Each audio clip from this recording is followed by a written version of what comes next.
ઝાલોદની ધાવડિયા checkpost પાસેથી ગાંજો પકડાયો છે। પાવડરની આડમાં થતી ગાંજાની હેરાફેરીને ઝડપી પાડવામાં આવી છે। 45 લાખથી વધુનો મુદ્દામાલ જપ્ત કરવામાં આવ્યો છે। રાજસ્થાન તરફથી આ ટ્રક આવતો હતો। પોલીસે ટ્રક ચાલકની ધરપકડ કરીને આગળ કાર્યવાહી હાથ ધરી છે। પાવડરની આડમાં ગાંજાનો ધંધો થઈ રહ્યો હતો, ગાંજાની હેરાફેરી થઈ રહી હતી અને વધુ એકવાર પોલીસને ગાંજાને પકડવામાં મોટી સફળતા પ્રાપ્ત થઈ છે।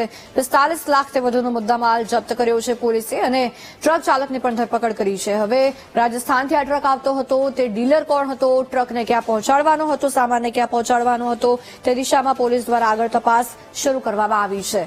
પરંતુ જે રીતના ડ્રગ્સનું દૂષણ વધી રહ્યું છે, ગાંજાનું દૂષણ વધી રહ્યું છે, તેને રોકવા માટે પોલીસ દ્વારા કામગીરી કરવામાં આવી રહી છે। સંવાદદાતા ઉત્સવ આપણી સાથે ફોન લાઈન પર જોડાયા છે। ઉત્સવ, ફરી એકવાર ગાંજો પકડાયો, શું વિગતો?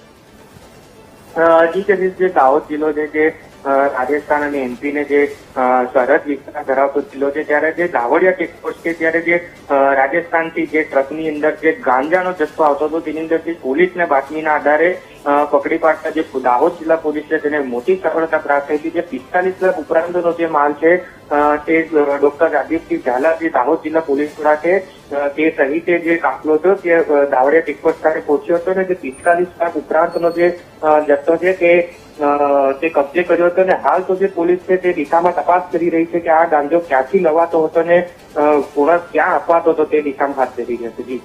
આભાર ઉત્સવ, સમગ્ર વિગતો બદલ।